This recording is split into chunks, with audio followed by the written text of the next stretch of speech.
les he dado autoridad. Esta palabra viene de parte de nuestro Señor Jesucristo.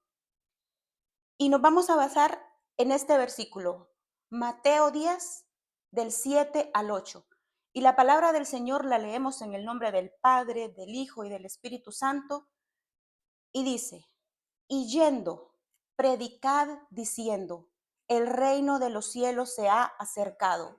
Sanad enfermos, limpiad leprosos, resucitad muertos, echad fuera demonios. De gracia recibisteis, dad de gracia.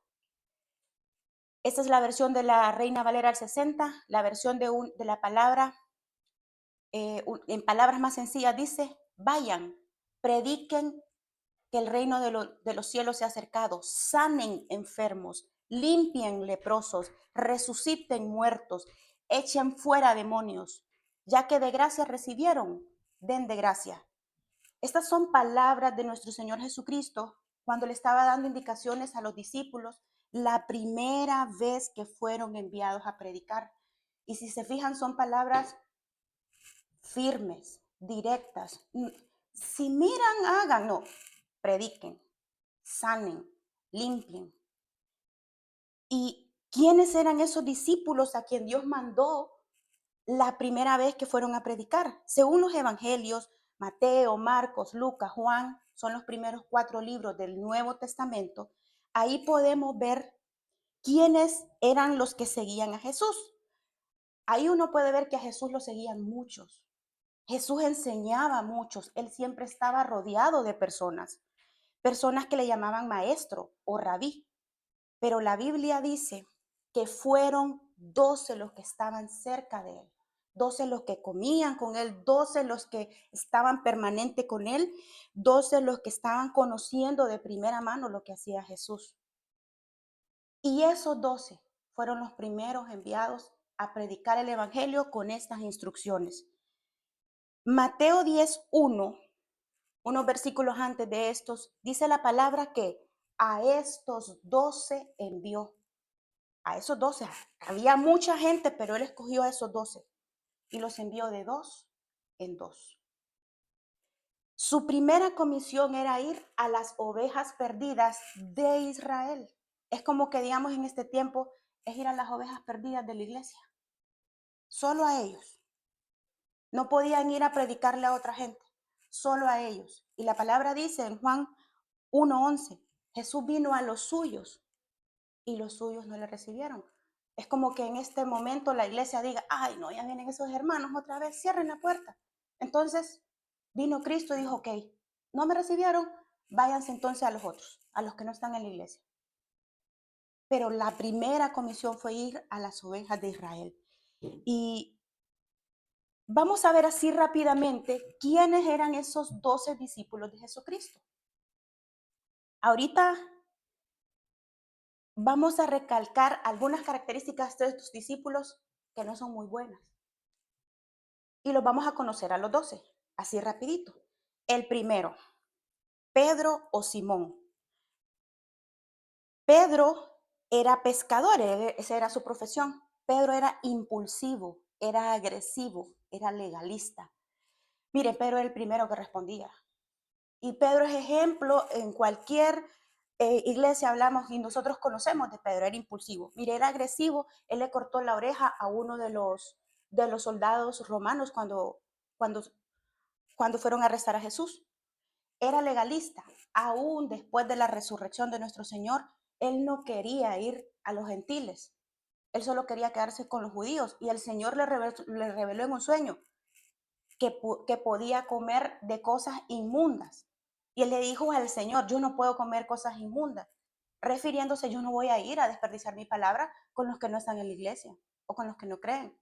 Y el Señor le dijo, no llames inmundo a lo que yo he purificado. Él era legalista. Y ya vamos a ir viendo más. Andrés era hermano de Pedro, también era pescador. Andrés se ve como alguien curioso o sigiloso. Fíjense que Andrés fue discípulo de Juan el Bautista. Andrés estuvo cuando bautizaron al Señor. Andrés escuchó y vio a la paloma descender y escuchó la voz que dijo, este es mi hijo amado en quien tengo complacencia. Pero él dejó de seguir a Juan y empezó a seguir así de larguito a Jesús para ver que miraba así como que vamos a ver qué lo dicen que es el hijo amado, pero ¿qué hace? Hasta que vio milagros, creyó y le fue a decir a Pedro, he encontrado al Mesías. Por curiosidad encontró a Jesús. Vamos viendo estas características. Luego sigue Jacobo y Juan. Juan es el discípulo amado, pero miren que el discípulo amado era impulsivo, vengativo y atrevido. ¿Cómo así, pastora?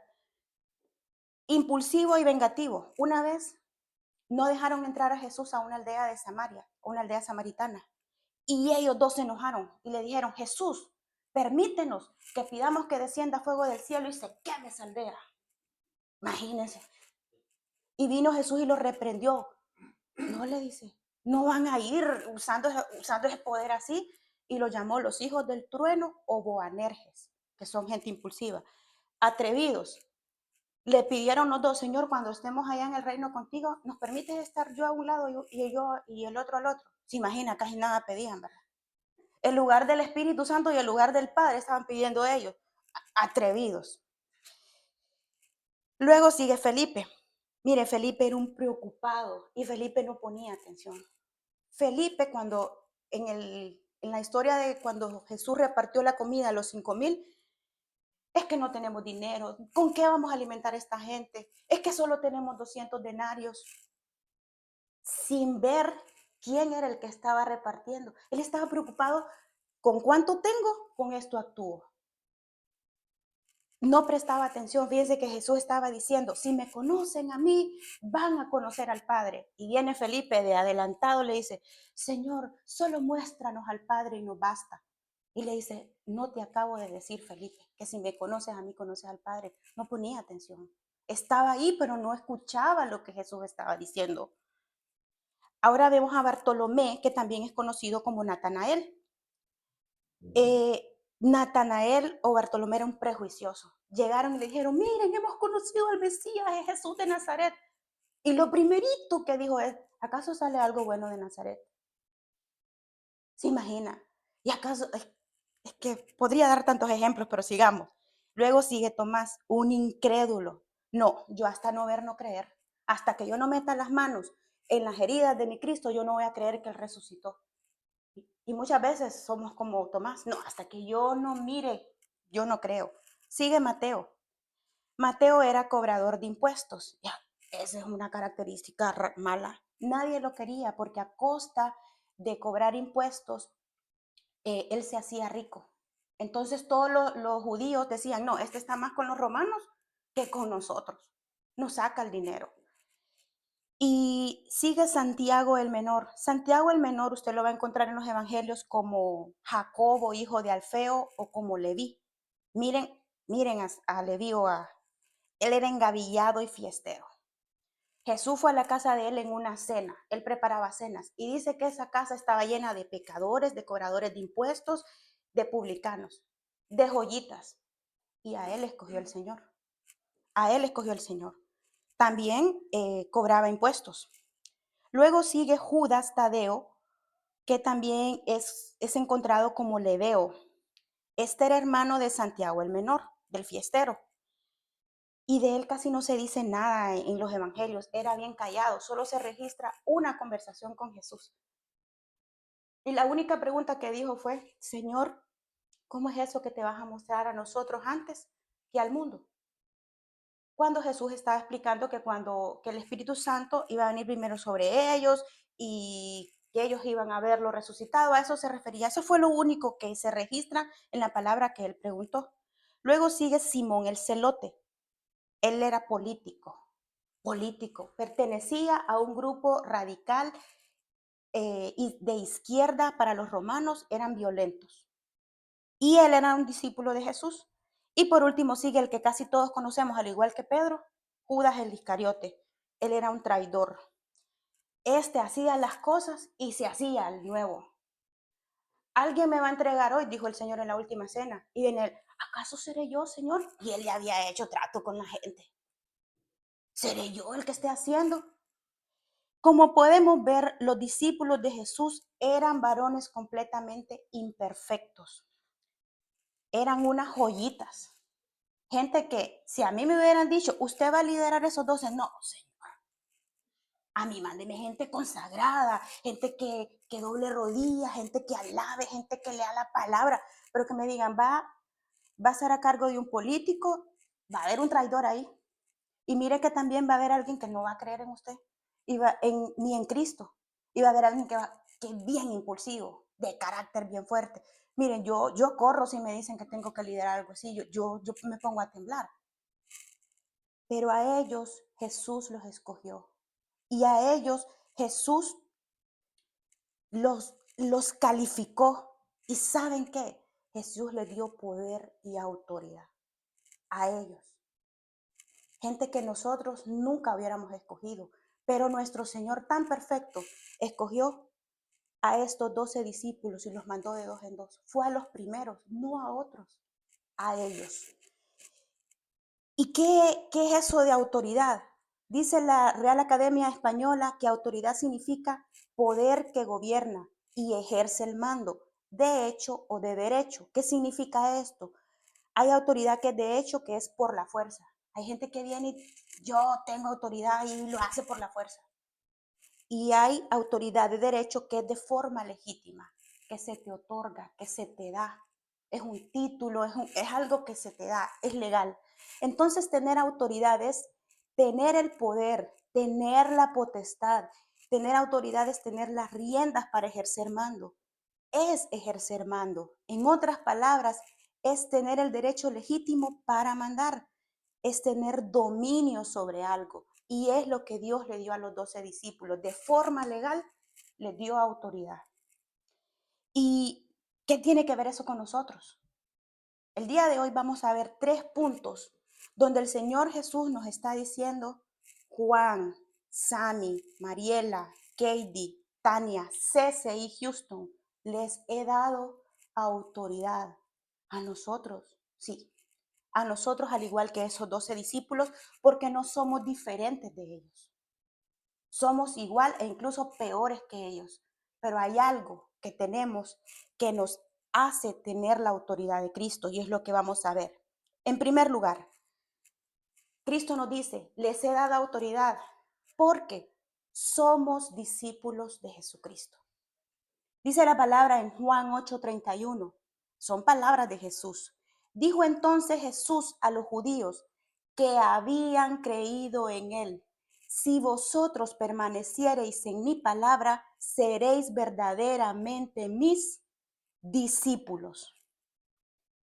Juan 13:35 nos dice, en esto conocerán todos que sois mis discípulos, si tuvieren amor los unos por los otros. Lucas 9:23 nos dice, si alguno quiere venir en pos de mí, niéguese a sí mismo, tome su cruz y sígame. ¿A quiénes dice que son los discípulos? A los que habían creído en él. ¿Cuántos aquí hemos creído en Jesús? Amén. Todos los que estamos en esta hora hemos creído que Jesús es el Hijo de Dios. Si usted ha creído en Cristo, le ha aceptado en su corazón, escucha su voz, permanece en su palabra, es un discípulo de Cristo. Viendo el perfil de los 12 discípulos, ¿usted cree que seamos diferentes de ellos?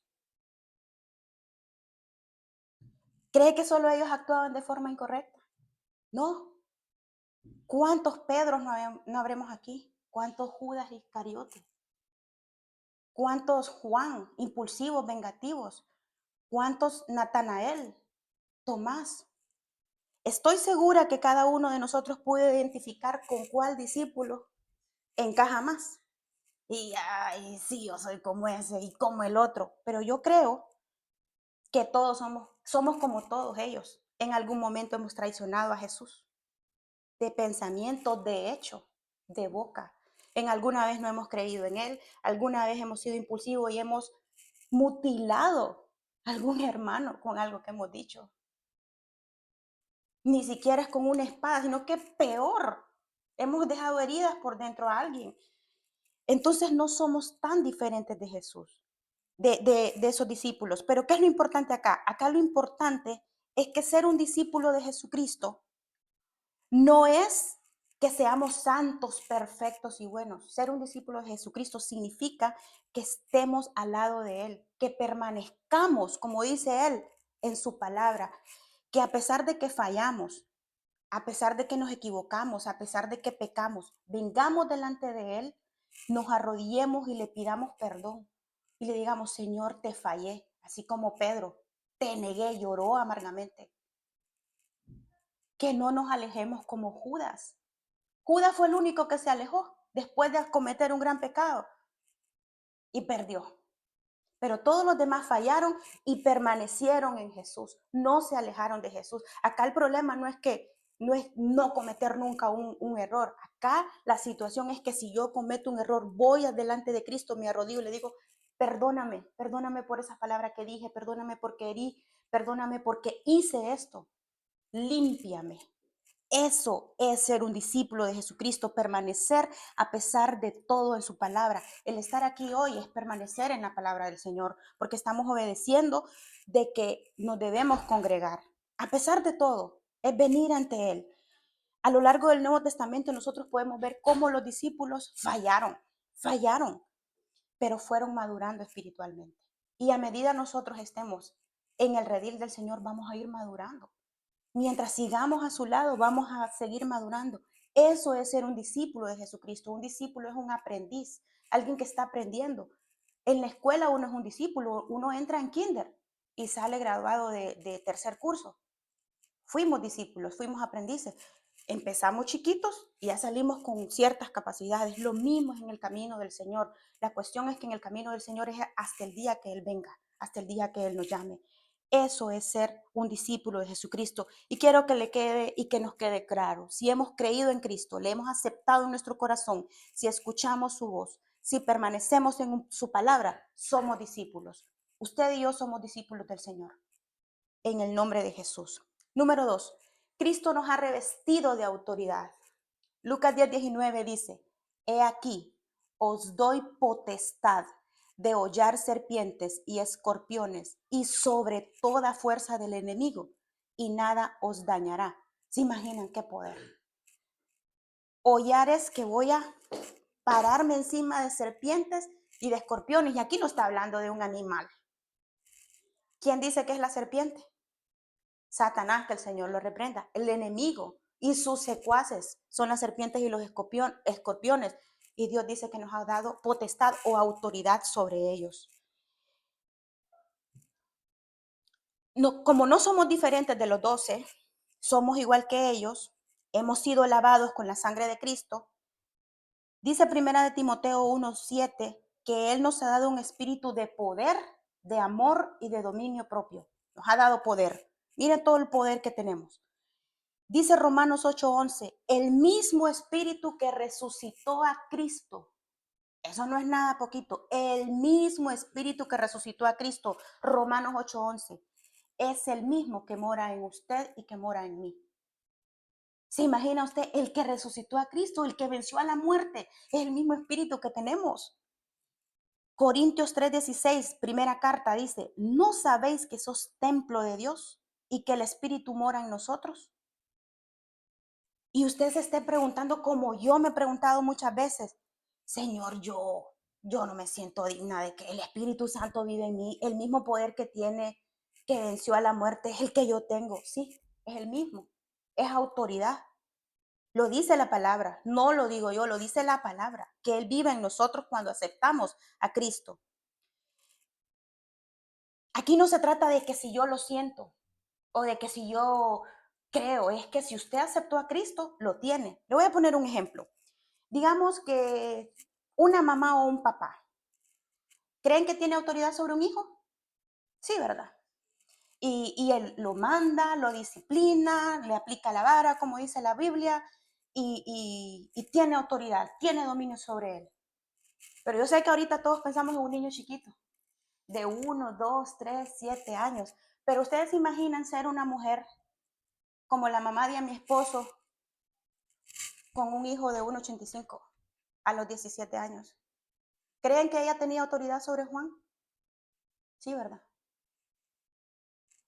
Claro que tenía autoridad porque no se trata de que si ella es bajita y cuando el hijo sea alto ya no va a tener autoridad, no.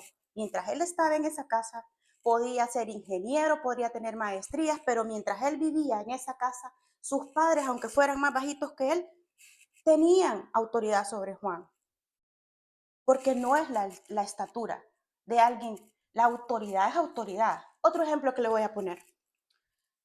Usted tiene un carro grande, una camioneta, último modelo, con unas llantotas que hay que subir escalera para subirse al carro, y usted va manejando en la autopista, y de repente le hace parada un carrito chiquito, compacto, que solo tienen una puerta como mototaxi, y es un carro policía.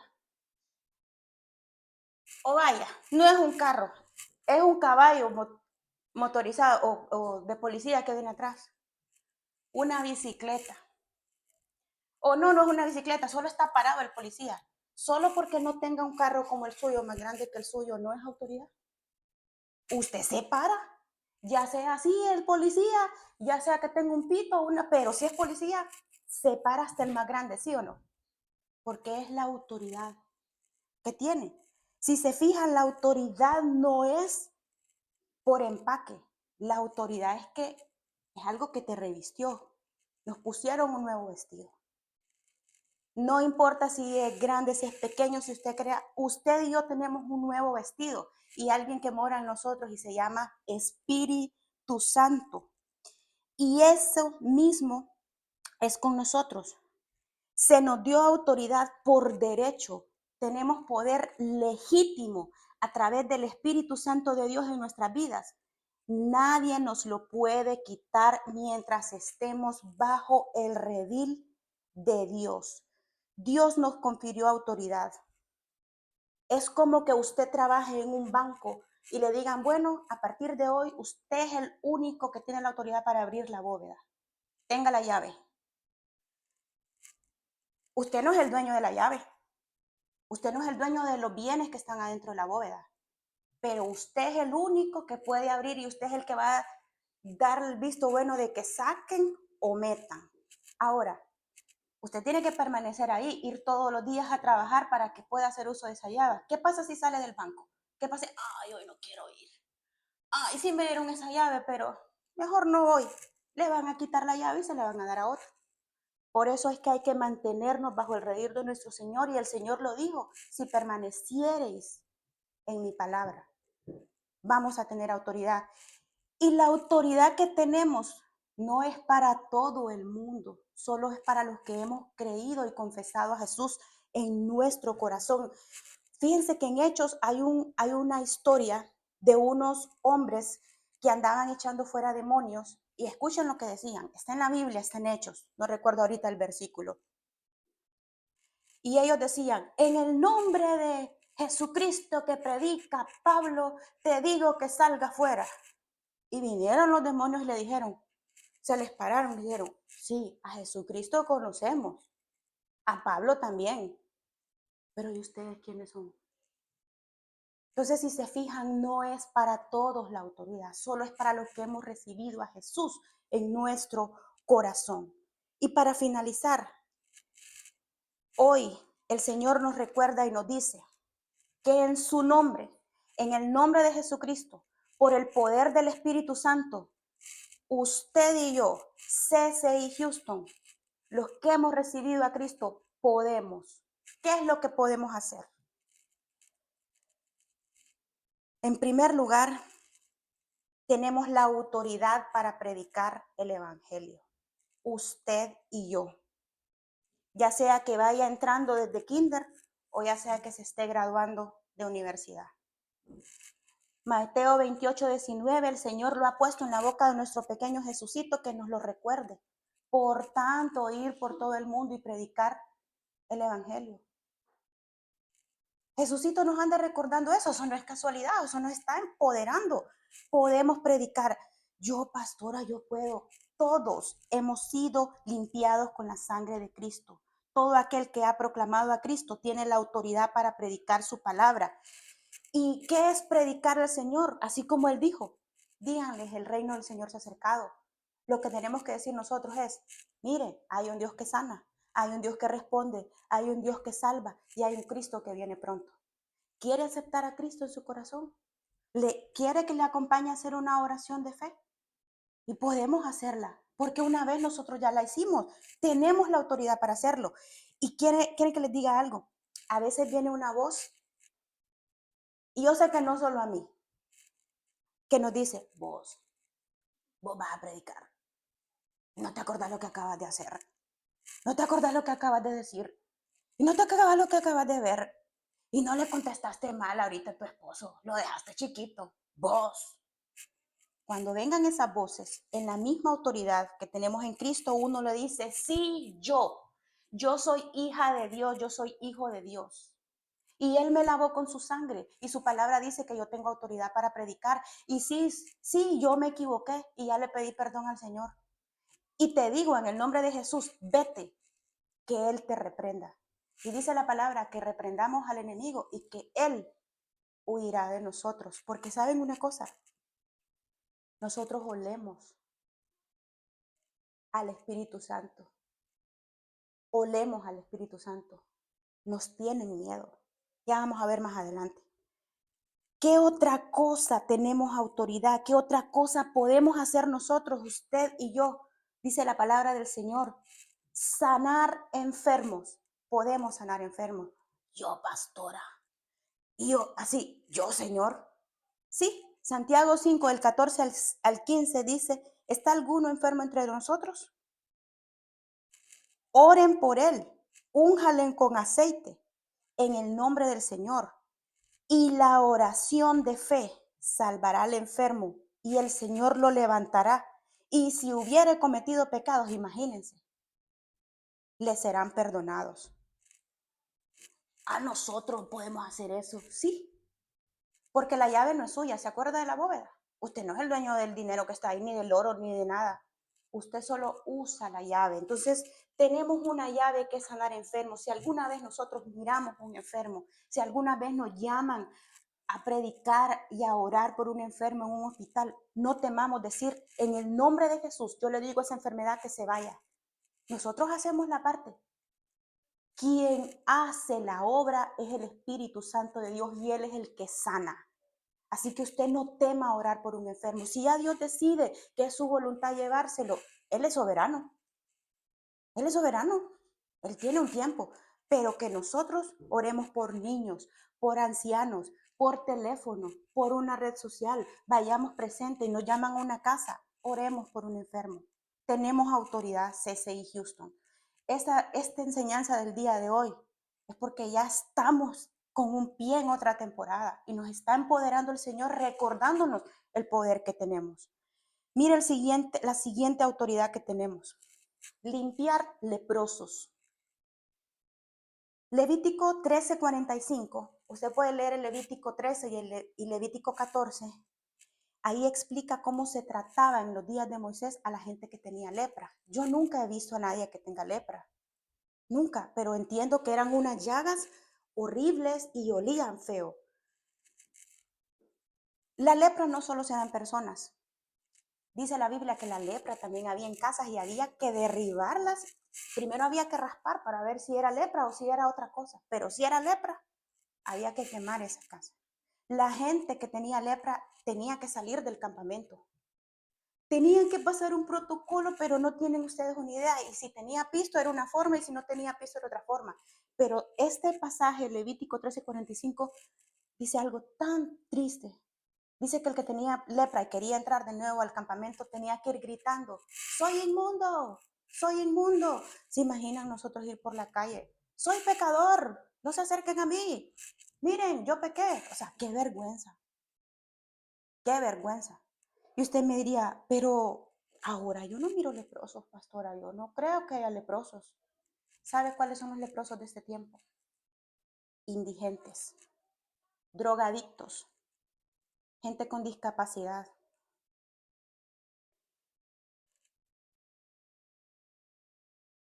gente inmigrante, desempleados, refugiados, ancianos solitarios que ni siquiera pueden cambiarse y huelen feo. Toda esa gente que nadie quiere tocar, enfermos mentales. ¿Y qué nos dice el Señor? Límpielos. No temamos acercarnos a esa gente. Mire, esa gente, con una mano que usted le ponga y usted le diga, Cristo te ama, sé limpio en el nombre de Jesús.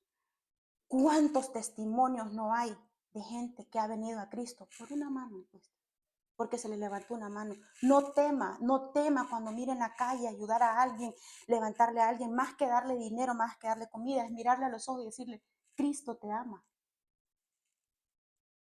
La iglesia donde va mi hija allá en Abilene dice que está llena de mucha gente que ha venido así, de muchos leprosos. Dice gente que ha sido drogadicta, gente que ha estado en la calle, gente que han tenido problemas mentales. Hay mucha gente así, mamá. Y todos hemos visto leprosos y día a día los miramos. A ellos el Señor nos dice, límpienlo, tenemos autoridad para hacerlo. Otra cosa que podemos hacer es echar fuera demonios. Así como lo oye, usted y yo podemos echar fuera demonios. Y el enemigo, sus secuaces, esas serpientes y esas escorpiones están vencidos bajo nuestros pies. Lo dice Hebreos 2:8, el Señor Jesús lo puso bajo nuestros pies. Ellos huelen a Cristo, a nosotros huyen y tiemblan. Miren, ellos van a venir a meter cizaña, porque ellos pueden hacer eso. Pueden venir a meter cizaña, pueden venir a meter problemas, pueden querer distorsionarle, pero hay una cosa que ellos no pueden hacer, gloria a Dios, aleluya, y es tocarnos. No nos pueden tocar. Ellos van a hacer lo que sea, mire, si usted ora en el día, en la noche le van a meter cosas así, pero no lo pueden tocar. Piden permiso y les es negado. Gloria sea el nombre de Cristo, porque no nos pueden tocar, están vencidos. Y sí, sí tienen poder, ¿sí? Pero mayor es el poder de nuestro Señor, mayor es el poder que tenemos nosotros. Dice la Biblia, ya lo vimos, que el mismo poder que tuvo Cristo cuando venció la muerte, es el mismo que tenemos. Huyen ante el nombre de Cristo. Usted no tenga miedo. No tenga miedo. Aquí ya no venimos con terrores. Ay, es que me da miedo la oscuridad. En el nombre de Jesús, toda oscuridad se vence con la luz de Cristo. La presencia del Espíritu Santo los hace temblar. Fíjense que después de que Cristo mandó a los 12 discípulos, dice que mandó a otros 70 a predicar otra vez de dos en dos. Ya no fueron solo los 12, sino que como había mucha gente, y ellos llegaron felices. Lucas 10:17 dice, volvieron los 70 con gozo diciendo, Señor, aún los demonios se nos sujetan en tu nombre. Usted y yo no tenemos que tener miedo. Usted y yo nos tenemos que parar y decirle en el nombre de Jesús, te vas. Y van a venir de muchas maneras porque ellos no van a ir a atacar a los que andan en el mundo. Ellos van a venir a querer desestabilizar a los que estamos siendo discípulos del Señor, a querernos meter formas, a ofrecernos cosas bonitas.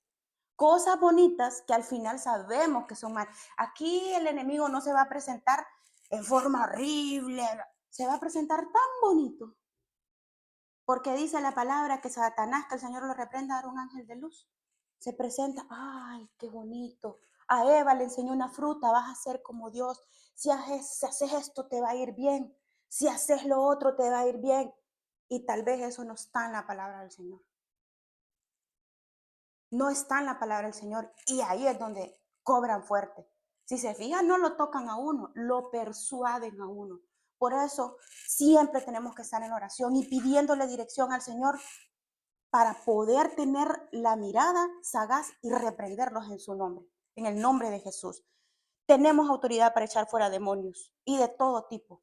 Hay muchas enfermedades que tienen que ver con esto. Y usted y yo podemos hacerlo, decirle en el nombre de Jesús, sal fuera de él y vete. Jesús lo hizo. Pero tenemos que estar siempre. Por eso en CCI Houston siempre estamos diciendo, oremos, oremos. Tenemos un tiempo de ayuno y estamos creciendo más. Empezamos chiquitito y ahora ya vamos poniéndole más nivel. Empezamos en un escalón, ya vamos a ir subiendo más porque tenemos que empoderarnos y recordar todo lo que podemos hacer en Cristo Jesús. Y como último punto, qué increíble, podemos resucitar muertos. El primer versículo que leímos dice, resuciten a los muertos. Él nos dice, vayan y miren. Van a haber momentos donde el Señor, gloria a Dios, el Señor va a usar esta congregación y van a levantarse, hermanos, y vamos a ver muertos resucitados para la gloria de su nombre. Nosotros, pastora, sí, nosotros, porque el Señor nos ha dado la autoridad. Y no es que se va a levantar todo el que muera, porque hay un tiempo de vivir y un tiempo de morir. Pero cuando usted sienta ese fuego y esté en un lugar, alguien acaba de morir y usted siente que tiene que orar, siente que tiene que hacerlo, usted va a sentir aquel fuego, hágalo, porque no es usted el que va a levantar. No, acuérdense de David no mató al gigante. David fue alguien que creyó que Dios iba a vencer al gigante a través de él. Así tenemos el mismo poder que resucitó a Cristo de la muerte. Lo dice la palabra en Romanos 8:11. En el nombre de Jesús, ese dijo, vamos a resucitar muertos. Y a veces van a ser muertos físicos, pero a veces van a ser situaciones muertas. Lázaros muertos. ¿A qué me refiero con esto? Situaciones que se creyeron que ya están cerradas. Gente que dice matrimonios que ya no, aquí ya no, van a ser levantados. Gente, no, ese ya no tiene arreglo. Gente tirada en una cuneta. Ya está muerto, ya. Vamos a ver el poder de Dios manifestado en nuestra vida si nos mantenemos en el redil, si nos mantenemos bajo la cobertura divina de Dios. Usemos la autoridad que ya tenemos. No es que nos la van a dar, ya la tenemos. Hechos 3:6. Mas Pedro dijo, no tengo plata ni oro, pero lo que tengo te doy. ¿Qué es lo que tenía Pedro? ¿Qué es lo que tiene Sammy, Katie, Mariela, Juan, Tania, Joana, Hannah, Ian, Jesucito? En el nombre de Jesucristo de Nazaret. Sé sano. Levántate, tú que estás muerto. En el nombre de Jesucristo de Nazaret, vete, demonio. En el nombre de Jesucristo de Nazaret, sé limpio. En el nombre de Jesucristo de Nazaret, Cristo te ama. Ese es el poder que nosotros tenemos, el nombre que es sobre todo nombre, ante el cual se doblará toda rodilla y toda lengua confesará que Él es el Señor para la gloria de Dios Padre. No hay otro nombre más grande en esta tierra que se le haya dado a los hombres, sino que el nombre de Cristo, ya sea en el mundo físico, mundo emocional, mundo espiritual, en todo el universo, todo lo que conocemos o creemos conocer. El nombre más grande es el nombre de Jesucristo y todo se sujeta a Él. Somos su iglesia, somos su luz, anunciaremos la cruz de Jesús, firmes más